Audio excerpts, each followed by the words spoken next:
তোমাকে একটা জিনিস মনে রাখতে হবে, তুমি পরিশ্রম করবা, তুমি তার ফলাফল পাবা। তুমি ফাঁকিবাজি করবা, তারও ফলাফল তুমি পাবা। প্রত্যেকটা ভালো কাজের একটা রিওয়ার্ড আছে, প্রত্যেকটা খারাপ কাজের একটা পানিশমেন্ট আছে। আমি দুইটা ধর্মের দুইটা মাইথোলজি থেকে দুইটা কোট করে আমি আমার বক্তব্য শেষ করলাম। হিন্দু ধর্মের একটা গল্প আছে এরকম, যে তাদের একজন রাজা ছিলেন, মোস্ট প্রবাবলি তার নাম ছিল গান্ধারী। একটা যুদ্ধে তার অনেকগুলো সন্তান মারা গেছে। তো সে ঈশ্বরকে প্রশ্ন করলো যে, ঈশ্বর, তুমি আমাকে এত বড় পানিশমেন্ট কেন দিলা যে আমার সব সন্তান একটা যুদ্ধে মারা গেল?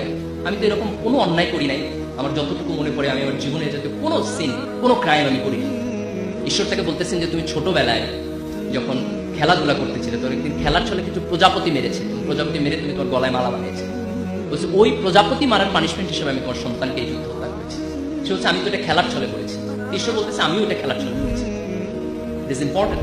সে তার ছোটবেলায় একটা জীবকে হত্যা করেছে, হয়তো বুঝে নাই, but that wrong did punishment হিসেবে তার জীবনে ফেরত এসেছে।